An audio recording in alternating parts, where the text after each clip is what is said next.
So good evening to everybody. My name is Dov Engelstein, and I'm the president of the Israeli Urological Association, and that's why I'm starting. And we are very happy to welcome Professor Witjes and Dr. Ran Katz, which is an honored member of our committee, will present the professor, and we are very happy to have you here. At the same time, just one comment. This is the Jewish New Year, and Shana Tova to everybody. Happy New Year, and Chatima Tova. Ran, the floor is yours. Thank you. Well, good evening, everyone. We're very proud to have Professor Witjes with us. He's a professor of oncological urology at the Radboud Medical Center in the Netherlands. His research interests are translational and clinical research in bladder, prostate, and testicular cancer. He has many training and teaching activities. He's a member of several international societies, and he chairs, amongst other, the Dutch Guidelines Committee on Bladder Cancer and the EAU Guidelines Committee on Metastatic and Muscle-Invasive Bladder Cancer. He's a reviewer of many and editor of several urological and oncological journals. He is involved and leads many studies and projects which have resulted in many lectures and over 580 peer-reviewed publications, reviews, and book chapters. Again, we're very happy to have you here. The topic of the lecture will be follow-up of non-muscle invasive bladder cancer, including the place of urinary biomarkers. Professor Witjes, please. Okay, Dr. Katz, Dr. Engelstein, thank you very much for this very kind introduction. And although it's not New Year in the Netherlands, I wish you all a Happy New Year. And of course, amongst a lot of things, we hope that we will be freed from the Corona problem. I will have one slide on that at the end of my lecture. So I was asked to talk about follow-up of non-muscle invasive bladder cancer, including the position or the place of urinary markers. And like you heard, I'm a urologist, oncological urologist, working in Nijmegen in the Netherlands. So I do have some conflicts of interest, and especially as you can see on the left lower side, I have done some studies with several urinary markers. By the way, I did the same in the first decennium of this year with a lot of markers, the BAR test, the NMP test, which never made it to clinical practice, but we have had a lot of experience with markers in the past and also currently. So let's just talk a little bit about non-muscle invasive bladder cancer and treatment. Of course, you know that treatment is actually based on risk groups. And if you want to look at those risk groups or want to know anything about non-muscle invasive bladder cancer, I would advise you to go to the guideline or the manuscript that has been written by Marco Radboud last year in European Urology, summarizing the guideline. So the risk groups, I think everybody knows that, and the strength rating is strong because the risk groups have a very different way of recurrence and progression. Low risk is predominantly the small solitary TA low-grade tumors, of course no CIS. On the other hand, you have the high-grade risk group, and that's high-grade T1 and CIS, and then a very seldom patient with multiple and recurrent and large low-grade TA tumors. And the intermediate group, which actually is the largest group, because everybody with a recurrent TA, for example, is intermediate. The intermediate risk group is the rest. Of course, there is different treatments in all these patients, like it is in the highest risk group. This is a group that we have defined within the EAO. The AOA doesn't have this risk group. And, you know, if you look at these definitions, I think that makes sense. The very high risk group is T1G3 with CIS, multiple, large, recurrent T1G3, CS in the prostatic urethra, very nasty, variant histology, like squamous cell or other variant histologies, and of course also lymphovascular invasion. So this translates into treatment, and to summarize that again shortly, of course for the low risk groups, we do a TOR. We have to do a good TOR, and then a single post-op installation is effective, safe, and actually enough. There are some alternatives like active surveillance, fulguration, or 24-hour post-op TOR bladder irrigation. Then the intermediate risk group is actually treated with a course of installations or chemotherapy or BCG. The high-risk group also was very strong recommendation to use maintenance BCG. That's, if you do that very well, 3 years of maintenance BCG. Know some issues because we have, of course, a problem with BCG in the Netherlands. Maybe you also have that in Israel. No issues about the dose, reduced dose, the schedule, a reduced schedule, and the strain that you're using. And in the highest risk patients, actually you should discuss with your patients to do a cystectomy, because that's really a dangerous disease. There are alternatives, but the experience still is limited. And thank God, the last few years, there are some very interesting new therapeutic developments like vaccines, like PD-1 and PD-L1 antagonists. And I would advise you to read one of those new manuscripts on these new therapies, like a very recent review done by the group of Gary Steinberg.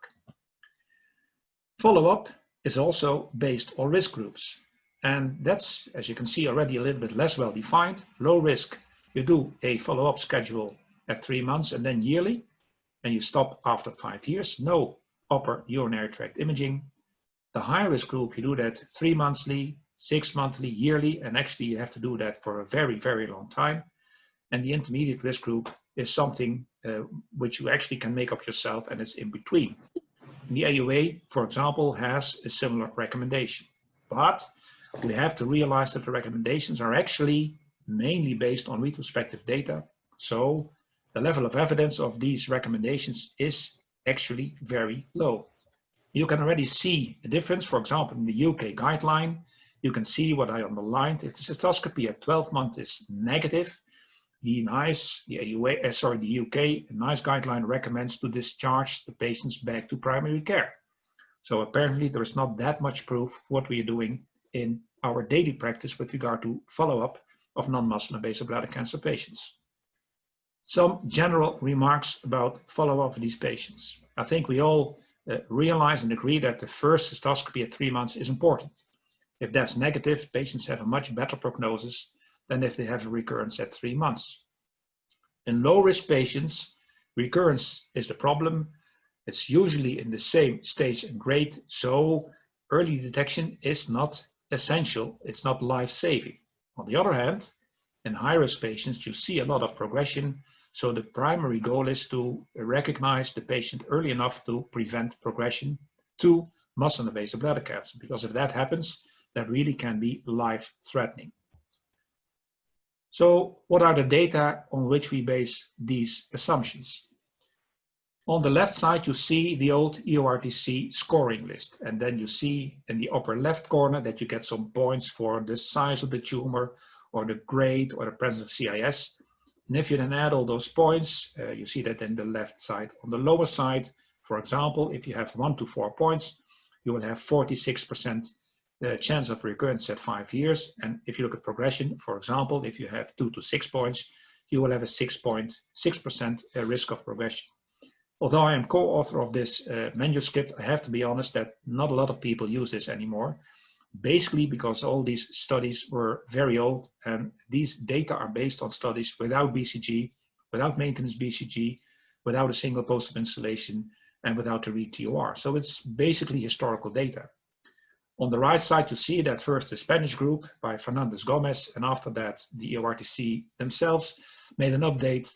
And there you can see that the percentage of progression in high risk, for example, is much more realistic, around 20% in 5 years. But still, that means that of the innocent non-muscle invasive bladder cancer patients, around 20% will have progression to muscle invasive disease, which is a totally different disease within around 5 years, in spite of, in this case, adequate BCG treatment.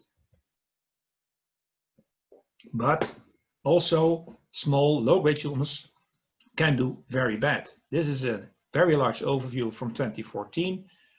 TA-G1, and of course there's always some discussion about pathology, but still these patients were thought to be at a very low risk. You see something we recognize, a 5-year recurrence rate of around 40–14%, but what we don't recognize, or maybe don't even realize, is that in these patients the 5-year progression rate is around 5%, and there is even some cancer-specific mortality in case of an initial T1, G3 tumor. And of course, that depends on age, previous recurrence rates, but still, it is not an innocent disease. And if we're going to do follow-up, how long should we do that? These are two very nice studies. They both have the same material and methods actually. So they looked at patients that were 5 years tumor-free on a follow-up, and they took the 5-year time point as T0. And after that time point T0, where you might think, okay, let's discharge the patient. After the time point T0, you see that in the first study 15, and in the second study 11% of those patients still had a late recurrence. So actually, how long should we follow up these patients? Is 1 year enough? Is 5 years enough? Should we do that lifelong? So that remains a very difficult decision. And how do we do the follow-up? Actually, the way that we do that is with cystoscopy and cytology.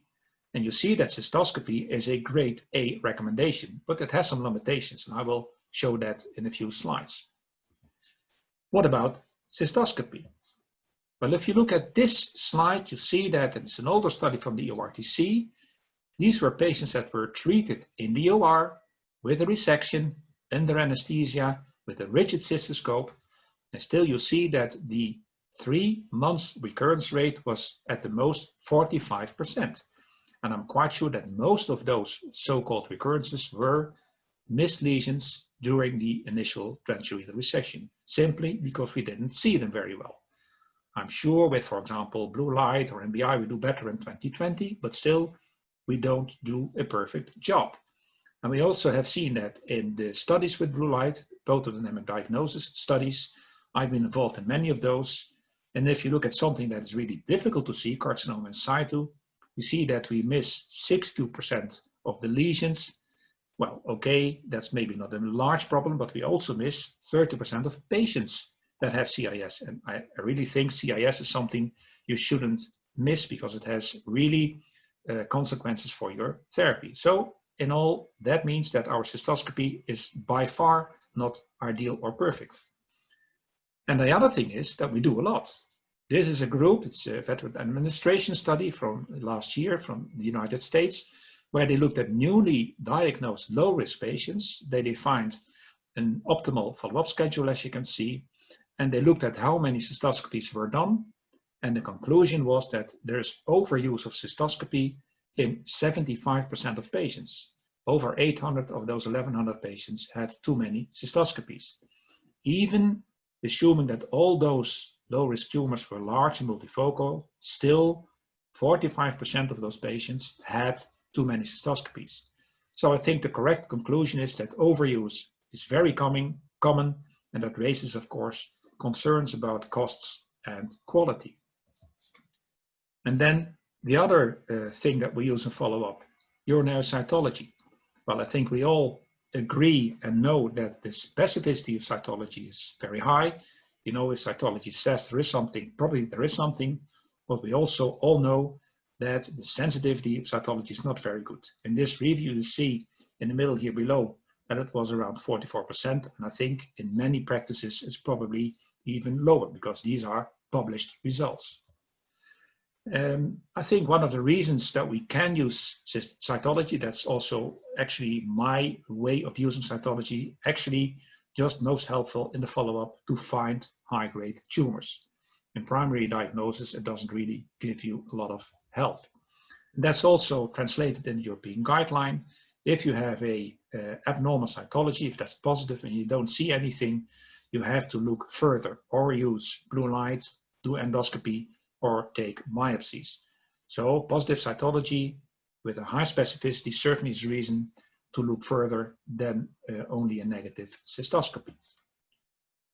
So what do we do currently with regard to follow-up? My conclusion is we do too much, we do things of low quality, and we have a very low level of evidence of what we're actually doing in follow-up. So maybe urinary markers are the solution. I will first talk a little bit about some of the older ones. Again, I've done studies with all those markers in the 90s and the first decennium of this century. And I guess most of them have disappeared. What's still used a little bit is the Eurovision test. It's an haploidy test for chromosomes. It's a FISH technique, fluorescent in situ hybridization. which is relatively difficult. It is relatively time consuming and expensive. And as you can see, sensitivity, if you compare it to cytology, is better, but you lose some specificity. So it's not an optimal test. And then I've done some work with the NMP22 test. You see it's a nuclear matrix protein test, which is released after cell death. And there's a much higher concentration in malignant cells. So in bladder cancer, this should be and is elevated. The big advantage is it's a dipstick, so you have the results in around 30 minutes. But you see the sensitivity is not that good, 68%, a bit better than cytology. And again, you definitely lose a lot of specificity. So again, for sure, not an ideal test. And this is a nice review by Daira Tickly. She's now working in Hamburg currently, about all those tests that were, let's say, available in the first decennium of this century. They have a higher but still insufficient sensitivity compared to cytology. Specificity goes down, and they have not really decreased the need for cystoscopy. So their conclusion was that urinary cytology, or in this case, the older markers, cannot safely replace cystoscopy. And that has translated into the EAU guideline. As you can see in the lower line, the clinical consequence is that markers are not recommended in the EAU guideline. Some other issues that you have to take into consideration is that some benign conditions, infections, BCG treatment will influence your urinary markers, so you can't use most of those markers in case of an infection. You have to realize, if you look at studies, how markers have been tested, is that in a screening situation, was that for primary detection, was that for follow-up, and also in which patients it has been used. Is that in a high-risk category of patients, like still some companies do, for example, in Germany, or is that in the general population? So there are a lot of issues that are important when you look at studies that are using biomarkers. So also with regard to biomarkers, I think there's definitely room for improvement. And one of the things that I think is very important, and the Nucleus company, for example, has looked into that and has recognized that, is that markers might be of use in follow-up. As a urologist, I probably would never, in the initial setup, in the initial diagnosis, use a marker instead of a cystoscopy. If a patient would come to me with hematuria, and I would think that he would have a bladder tumor, I would actually always do a cystoscopy and never rely on a marker alone. So the follow-up setting, I think, is a very wise decision to look in that group of patients. Markers and follow-up, what have we seen in the last few years? Well, recently there have been several promising studies on markers in follow-up of non-muscle invasive bladder cancer. And the goal of those studies, the goal of those markers is to reduce the follow-up cystoscopy frequency. And of course, that is an advantage for the patient since it's a non-invasive test and it doesn't have side effects. So there is a clear goal that we can try to get with markers. And another thing that is important since a few years is epigenetics. Epigenetics are factors that switch off or switch on genes, affect how cells are read the genes and altering without altering the underlying DNA sequence. And the potential consequences are, for example, cancer development, progression, or even impact on therapy. And there are three categories of epigenetics that are currently used and have a lot of attention. That is aberrant DNA methylation, hypermethylation or hypomethylation, histone modification, and non-coding RNAs. And why is that important for bladder cancer? Well, first, the techniques are improving year by year. The current high throughput techniques make research much easier, the results better, quicker, and cheaper. And consequently, the body of literature is growing exponentially. And epigenetic changes are frequent in cancer, also in urological cancers, also in bladder cancer, and even also in non-muscle invasive bladder cancer. And you can use both tissue and urine to get a result. So that certainly looks to be useful in diagnosis, prognosis, and maybe even as a potential target for therapy, since some of these changes are reversible. Well, Nucleus has worked on that, and they have come up with a new urine-based hypermethylation test. It's the bladder EpiCheck, and it's a test for surveillance of non-muscle invasive bladder cancer. We've done a study. I will show you the results in a few moments. It's a real-time PCR technique. You only need a little bit of urine, at least 10 ml, so that should not be a problem for your patients. EpiCheck uses 15 proprietary DNA methylation markers to find bladder cancer, and they're not the 15 best ones, but the most complementary ones. So that's a smart decision. And the AP score gives you a number between 0 and 100. It's calculated by a software algorithm, and it presents the overall methylation level of the sample. And it is considered positive, so not good, if the score is above 60. Here you see the flow. So you just have to have a little bit of urine, 10 ml. You can ship that, or if it's cooled, you have 5 days time to ship that. And in room temperature, you have around 24 hours to ship that or to bring it to the lab. In the lab, you have some processing, and then you will get a report, a printed report. And as you can see, for example, in this case on the right side, this patient has a positive score of 90. So in this case, there probably is a tumor. The first study was done in Israel, an independent cohort of 222 patients with a high sensitivity of 90% and a high specificity of 83%. The authors found that the sensitivity increases with stage and grade, which is of course nice, and they found a negative predictive value of 97% in a cohort that had an 18% prevalence of positive patients. So that means that if the test is negative, the chance that you will have a tumor is low, around 3%. And the EPI score also increases with stage. The reason to extend this to a multi-center study, it has been done in 5 centers in Europe and in Israel. It's around 3 to 5 years ago. And the gold standard was cystoscopy, biopsies, and cytology. And again, the wise decision was to use patients in follow-up after non-muscle invasive bladder cancer.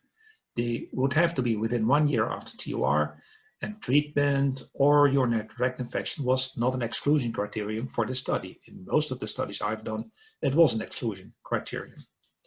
And you see here of the 1,440 patients, we evaluated 353. That's the performance analysis. We had 46 positive patients according to the gold standard. And you see that the overall negative predictive value was 95.1%. And the overall and the negative predictive value for non-low-grade TA recurrences, so anything worse than low-grade TA, was even 99.3%. And fortunately, and again, there was no influence of urinary tract infection or of installation therapy. And we also found that the EPI score increased with stage and grade. This study has, of course, as the study has a few small limitations, we didn't have any follow-up, so we couldn't check the false positives, whether they are going to get a tumor, yes or no. And in this study, we had only 46 recurrences. And here you see, for example, a subgroup of treatment ongoing, yes or no, and you see there is no difference in the outcome of the test. Because we didn't have that many patients, there was an extension study which was published at, or presented at the EU last year. And we more than doubled the number of patients. The material methods were similar, and we could confirm all previous results.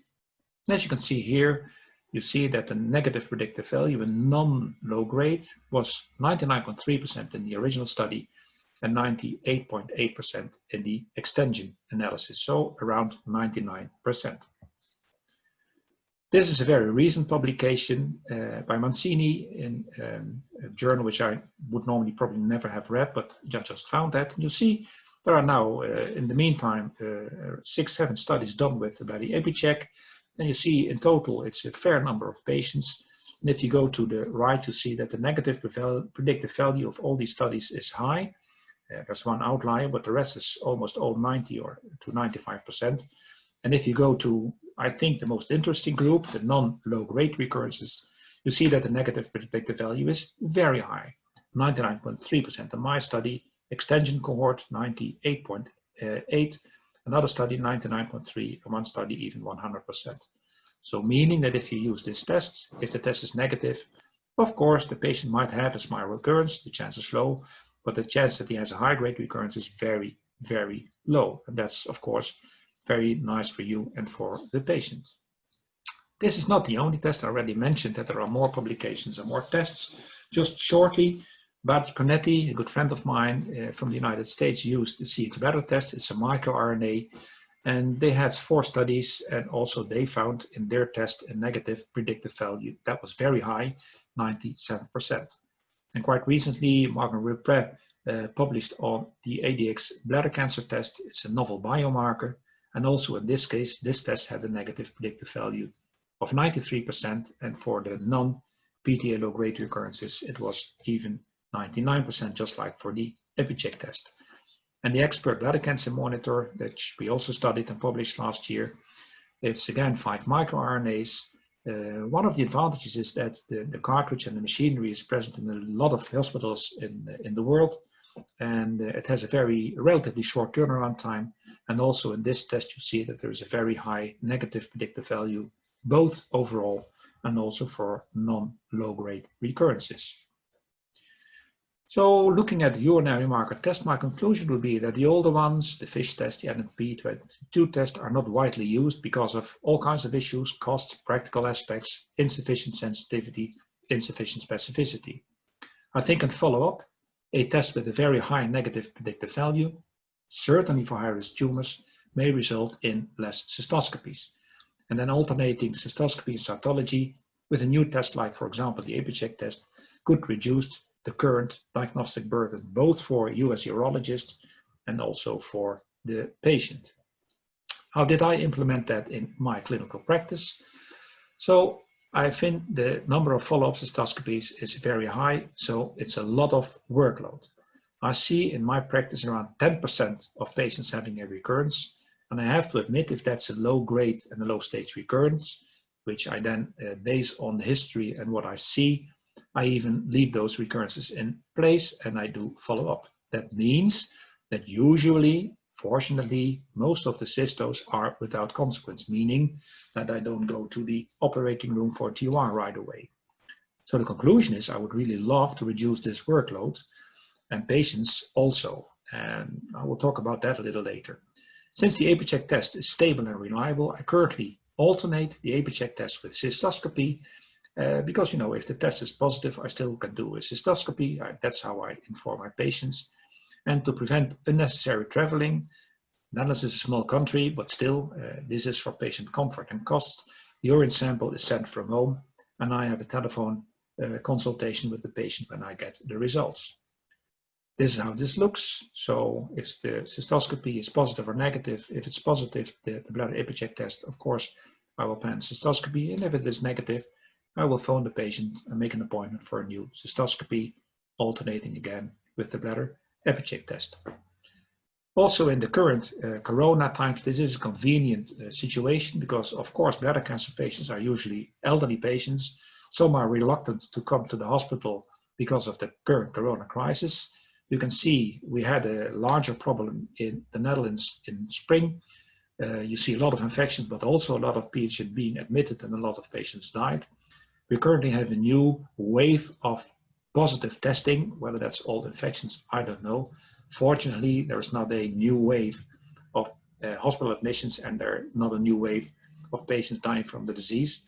But you can realize that in the spring of this year, patients were really reluctant to come to the hospital, and then testing from home really might be very convenient.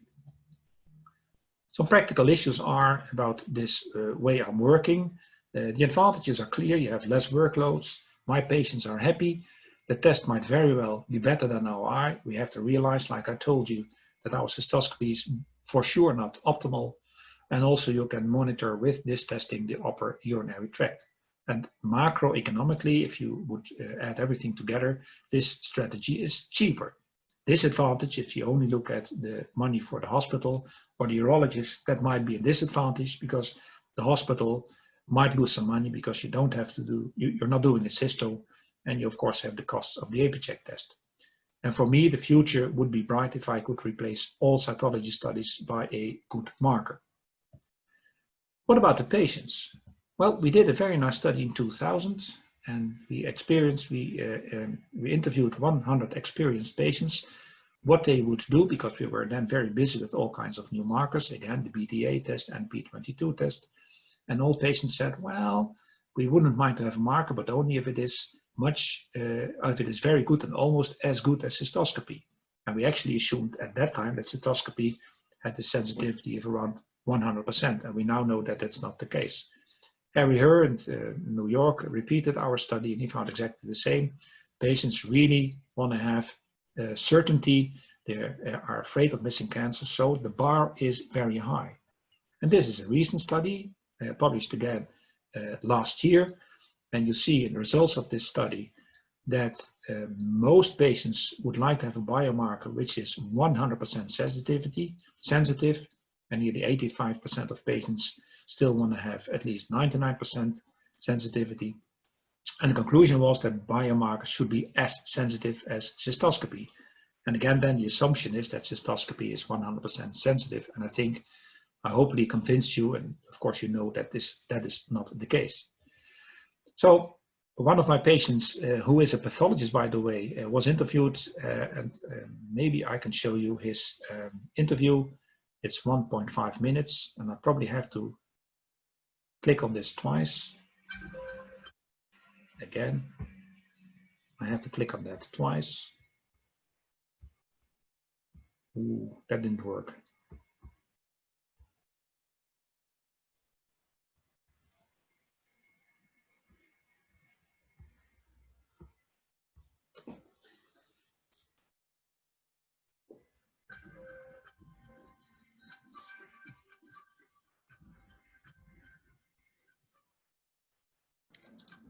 We can't see Is it. it possible it is in another screen running? You can't see it? No, we can't see No. it. You need to Okay, share I'll stop that. your screen.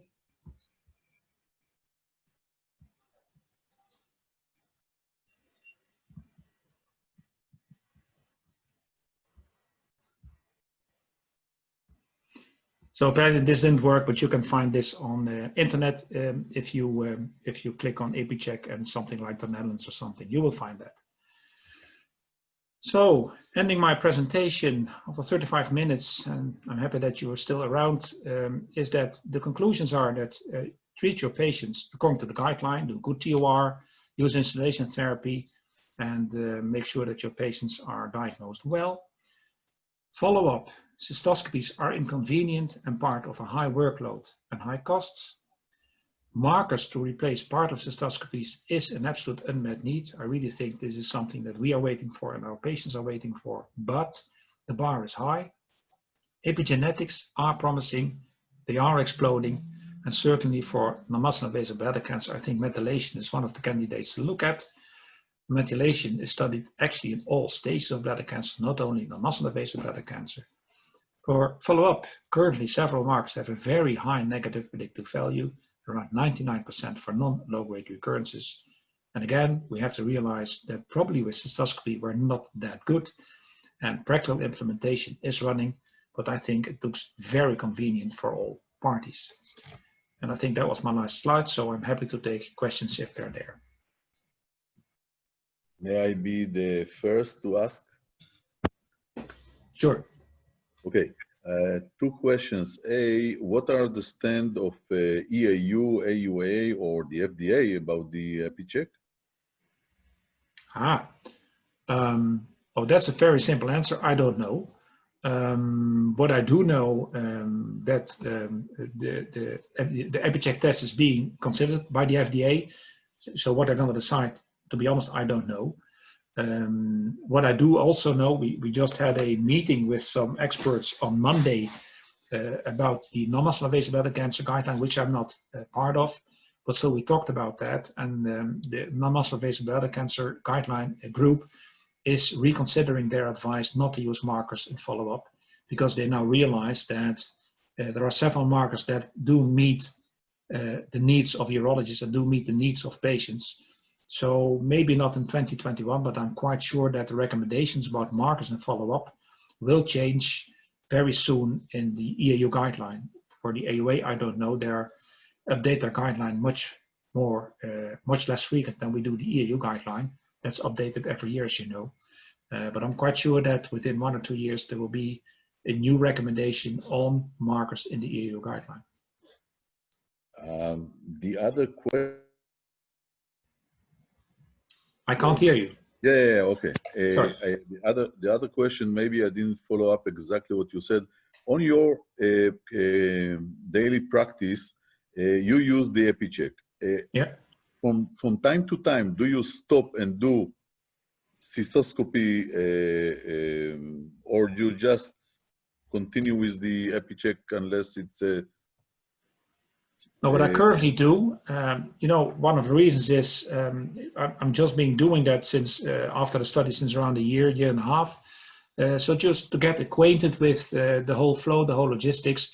What I currently do is do cystoscopy. The next time I do the better EpiCheck. The next time I again do cystoscopy. So I alternate cystoscopy and the EpiCheck test. And, you know, looking at the enormous workload we have and the limitations we currently have due to the COVID crisis, I would really be very happy if I would have, in a larger number of patients, the possibility to do the test only. And of course, that depends on finance, that depends a little bit on what patients are accepting. For example, if they have to come anyway for a CT or upper urinary tract imaging, it's just as easy to do a cystoscopy, but you know, I'm probably not going to do this in all patients, but still, I hope that in the very near future, we can do more and more tests to reduce the workload and to reduce the complication of cystoscopy. It's not a very nice test, you know that. Okay, thank you very much. Also, thank you for your wonderful lecture. I have also two questions. The first question is, do you have specific data about the sensitivity of the bladder EpiCheck in the upper tract, specifically for upper tract or upper tract recurrences? Well, I haven't really specifically looked at that. One of the groups in Italy has presented that last year at the EU at a symposium, and they actually find similar negative predictive values, because that's something that you're aiming at. You know as well as I that I get a lot of patients referred with abnormal cytology, TPS4, sometimes TPS5. We used to have carcinoma in situ of the bladder, and then they put into to urethral catheters. They probably take some urine from the bladder to the upper urinary tract, and then the upper urinary tract urine is also TPS3 or TPS4, but there's nothing on urethronoscopy, there's nothing on imaging. So what to do with those patients? And the group from Italy found that also in those patients, the negative predictive value of the EpiCheck test for high-grade tumors is very, very high. The same ballpark as for bladder, so also above 90%. Thank you. Now, the other question is about the combination of ultrasound in your practice. Would you trust bladder ultrasound as a combination with cystoscopy or perhaps with a urinary biomarker? That's a great question. You know, I've been lecturing on bladder cancer in Europe and in America already for 20 years, and at every course I give, we ask the audience who does follow up with cystoscopy and who does follow up with ultrasound. My good friend John Palau from Barcelona always uses ultrasound, and it's always 50-50. You know, and I'm old-fashioned. I just want to see the tumor, so I do cystoscopy. And I totally realized that with ultrasound, you would absolutely also see a larger papillary tumor. What you will not see with ultrasound, of course, is carcinoma in situ. So if you then would combine that with a good urinary test, and to be honest, we didn't have a very good urinary test until quite recently, I wouldn't trust an ultrasound in a CIS patient. But, you know, I totally realized that if you do an ultrasound in a patient that had papillary tumors, and even if you miss a 5mm recurrence, that's not very important. So that certainly is something you could do. But then, you know, I think if the test is well enough, you don't even need an ultrasound, just like you don't need a cystoscopy. But I realize that ultrasound is really something that you can use as follow-up. I don't, but I'd like to see the tumor. Thank you.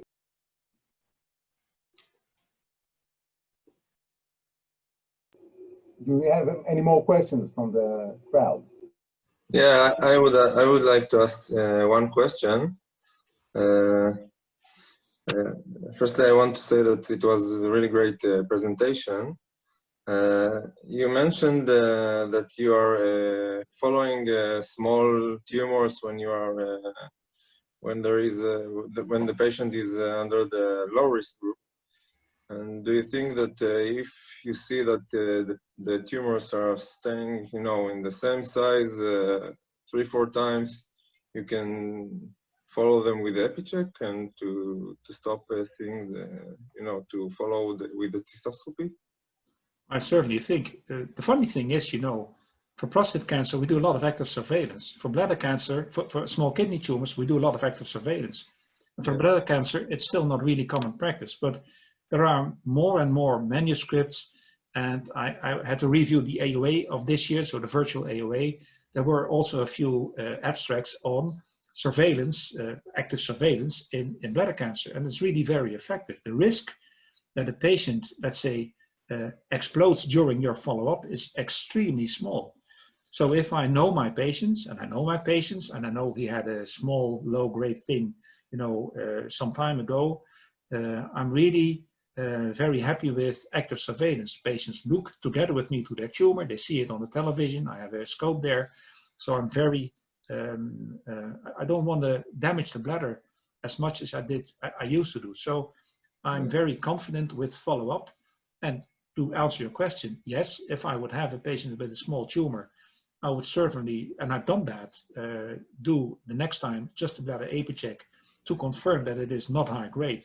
That gives you more reassurance than what you see by your eye, because of course you can, let's say, estimate the stage and grade of a tumor quite reasonably if you're an experienced urologist.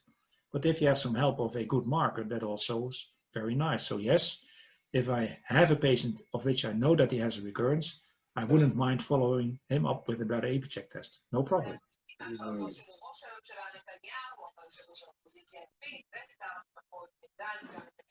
I see that we have a question from the chat below. Someone was asking about. We have a question from where? Someone just typed a question, one of the from the audience. Okay. Well, I don't see what has been typed, but maybe you can repeat that.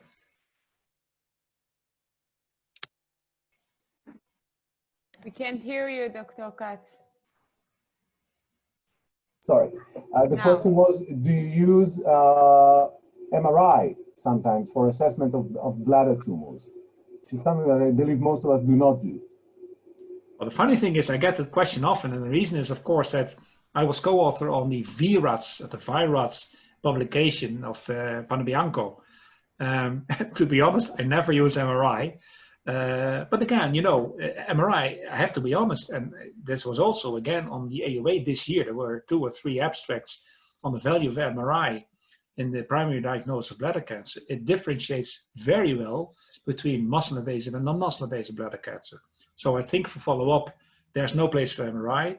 But if you do a cystoscopy on the outpatients, you see a nasty looking T1 or T2 tumor, probably the MRI could definitely help you to differentiate between a tumor infiltrating the muscle and not. So I'm quite sure that in the coming years, MRI will, in a certain group of patients, and of course not a large T4 tumor, and of course also not a small Ta tumor, but in T1, T2 tumors, I'm quite sure that MRI will have a place somewhere. But to be honest, currently, no, I don't use it in my clinical practice. Great, thank you very much. Any more questions from the audience? In the chat. Question in the chat. Right.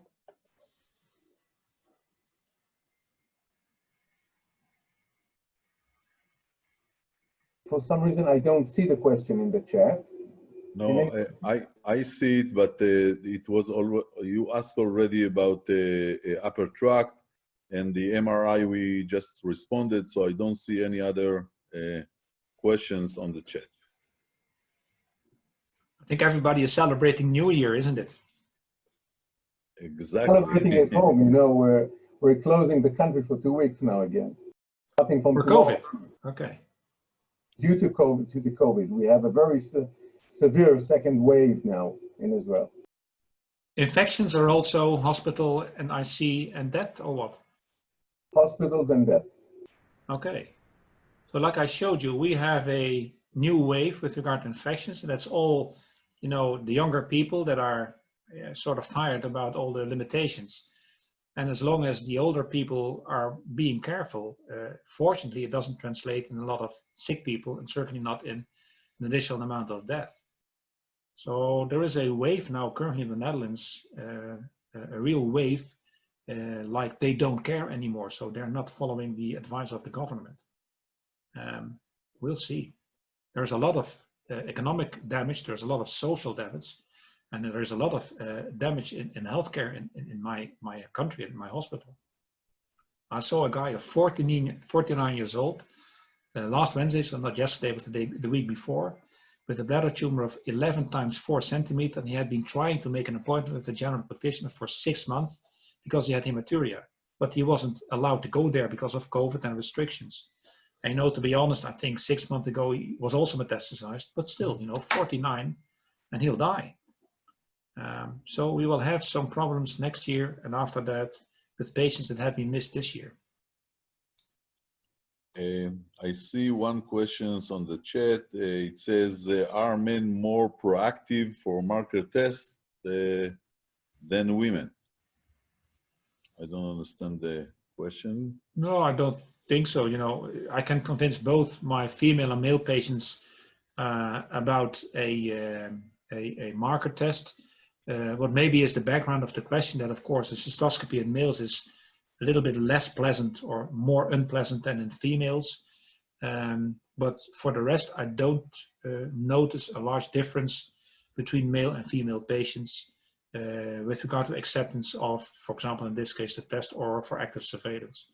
As long as you explain well what you do, you show them what you do, you also explain potential limitations, I don't see many problems with compliance. Okay. Ron? Okay, if we have no further questions, we'll conclude the session, and we'd like to thank you, Dr. Witjes.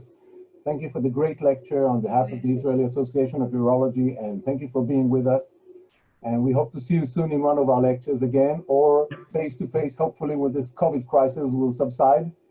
And we'd like to say again, Shana Tova, which is Happy New Year, and Gmar Chatima Tova to everyone. Now we can. Thank you very much. Okay. Thank you. Now, if you want, before you finish, we can show you the movie that Dr. I want Witjes to share with us. Okay, it's fine with me. Go ahead. Thank you. Thank you so much. Thank you.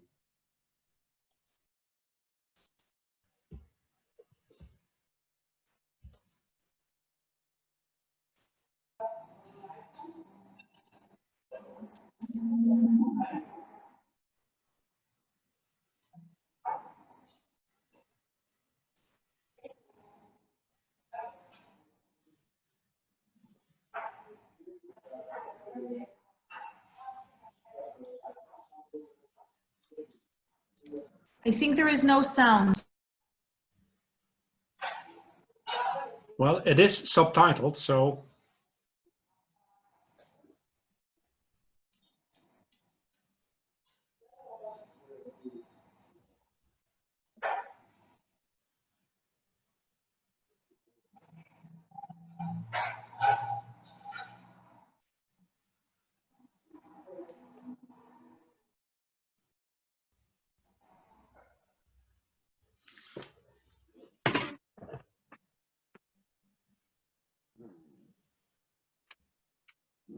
أكيد هذا أكيد. أرتبي.